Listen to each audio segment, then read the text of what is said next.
بلا شك سمعتوا هاد القضيه ديال المساواه بين الرجل والمراه اللي بغاو يديروها في التعديلات ديال مدونه الاسره الجديده.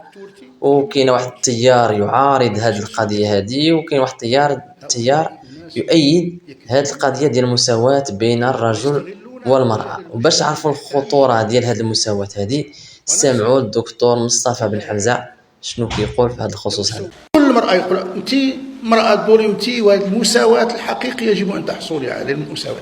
نكتب هذا. والمساواة هي أنك تورثي كما يورث الرجل، صافي. ما كاينش هادشي، ما كاين والو. هؤلاء أناس يكذبون على المرأة ويستغلون جهل المجتمع بأحكام الشريعة الإسلامية. وأنا نسول بالله عليكم، لو سوينا المرأة بالرجل، وهذا ليس ممكنا بالمناسبة، ليس ممكنا، لأنك حينما تسوي المرأة بالرجل والرجل بالمرأة في حالات المرأة تكون هي الخاسرة. بحال اللي يقول لي واحد هذا التعصيب يضر بالمرأة وهي ترث به ويضرها. شحال من حالات، 7 الحالات ترث المرأة بالتعصيب. إلا بغيت تقلع حد هي غادي تجاوب تقول لك واش راك دير. دعنا من هذا. أتتصورون أننا بمجرد أن نخلخل هذا لأن هذا في آية للذكر مثل حظ الأنثيين، احنا خصنا نضربوا هذه الآية وصافي.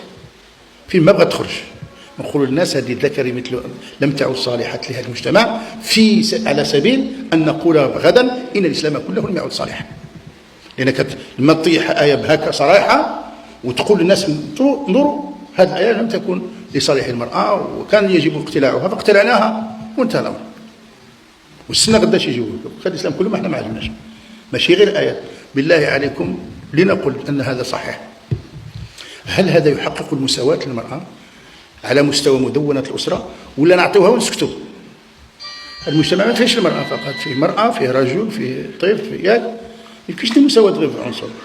لما يجي يقول لك الزوج ثم فتحتوا لنا هذا الباب بالرحم للمساواة، فين ندخل نحن أيضا منه؟ لماذا أنا أنفق على الزوجة ولا تنفق هي أيضا؟ من باب المساواة. قل لي شي واحد يكون يهضر من دوك شي واحد المرأة هي تساعد وكذا وتعين في بيتك. ما حنا نتكلموش عن عندك، حنا نتكلموا على القانون. هناك قانون يلزم الرجل بالإنفاق، ديروا لنا واحد آخر يلزم المرأة بالإنفاق، وسولوا المرأة واش تقدم ولا ما تقدمش. أبدا.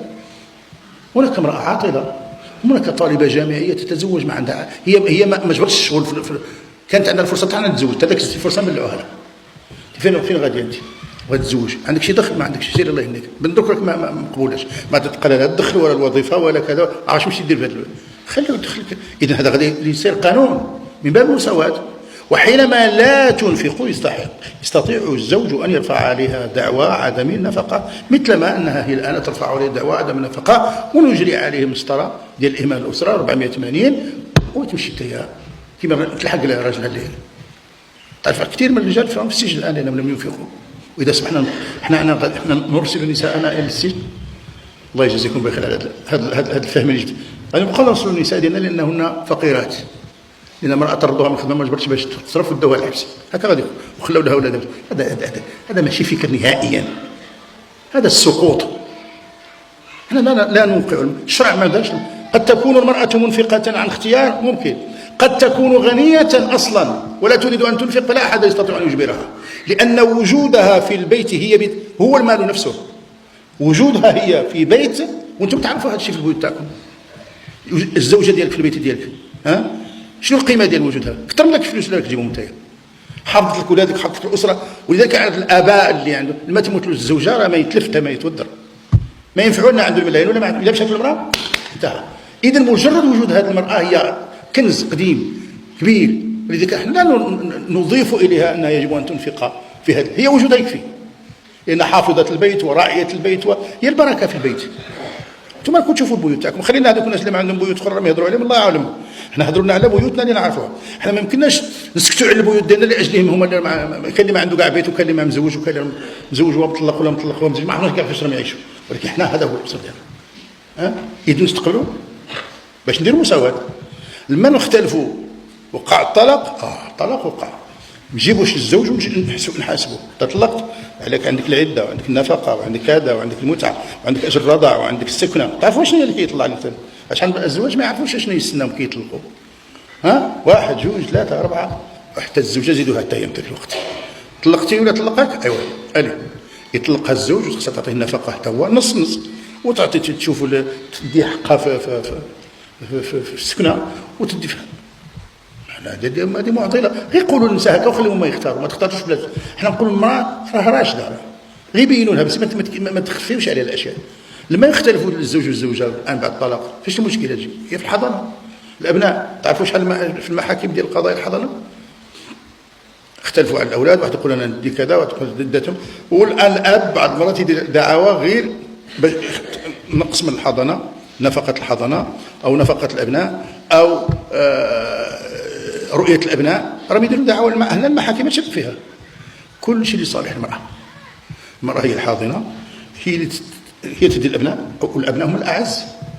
اذا تفرق البيت ودات هي جوج ولا ثلاثه ديال الولاد ربحت ولادها وغادي يكبروا معها وغادي هما الزوج غير ذاك الوقت يعرفوا بلي ذوك الولاد عمهم يولدوا يمشي يدبر على راسو. ثم تدي سميتو هذه النفقه ديالها تصلها، اجره السكنه ديالها راه محسوبه، متعه الطلاق، كل هذا الشيء غادي. ونزيد نقول لها اذا الحضانه حتى يدخلوا قسموا ذوك الولاد على الزوج ولا نشوفوا كيفاش نديروا. معنا اشياء غير قابله للتطبيق. انا نقول شي وحدين الله يجازيكم بخير، اذا بغيتوا ديروا هذا الشيء ديال سميتو ديروه راه في الحق راهم يعرفوا بلي غير قابل للتطبيق. هذا غير قابل للتطبيق. واحد شي استجواب داروا مع شي واحد يقول لي المغرب وافق على القوانين على المواثيق الدوليه منع التمييز ضد المراه وكذا وكذا. شي واحد هو مقتضى هذا الشيء.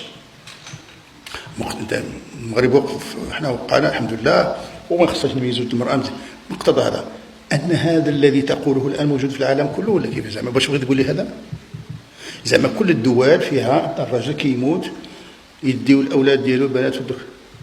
ماشي ما راكش تعرف فين راك انت محطوط، ما راكش عارف. الشرع عرفناك ما تعرف، ما رجليك ما راكش عارف فين راه محطوطين انت. هذا ما كاينش هذا الشيء. هذا باغي تلزمونا به غير احنا فقط. انا قلت البارح مغني فرنساوي اعطى لمرته التاليه، اعطاها كل شيء. ناظر اخرين يتبخوا، انا شكون قال لهم فرنسا الله يهنيكم هذاك، لان عندهم نظام ديال الوصيله تيستامون. انا المال ديالي ندير فين بغيت، واعطيه واحد الكلب، واحد يعطيه حديقه الحيوانات، واحد يعطيه. وما تقولوش انت الا انت مسلم مفروض على المواثيق الدوليه تدخل فيك وتشوف هذاك المفاعل النووي اللي عندكم في داركم وتفركتك عاوتاني بحال اللي داروا للعراق، لانك ما عطيتش انت درت هذه المصيبه هذه درتها في الاولاد ديالك. عرفوا علينا هذه المشاكل. هذه مشاكل لا مصلحه لكم فيها. خلوا الناس الله يخليك ما تدخلوش بيننا وبين ولادنا وبناتنا. دخلونا شويه في الحي. انا كنت دخلنا في الجلد ديالنا باغيين ندخلوا انتم جلدنا معنا استعمرتونا ماشي احنا معكم. غير دير لي جمعيه وتستعمرني هكا يدير. اسيدي انا عندي القران قبال وعندي اعتقاد وعندي دين. هذاك الشيء اللي باغي ما انا ما باغيش، ولدي ما باغيش وبنتي ما باغيتوش، وانت مالك؟ خلينا في الحريه. انتم عندكم الحريه حتى ديال الشذوذ راكم تطالبوا من الحريه، وطالبونا حتى حنا شويه بالحريه عاوتاني. خلونا ترى نكمل هذا بعد. هذا شيء غير قابل للتطبيق، انما يراد به احداث زعزعه في المجتمع.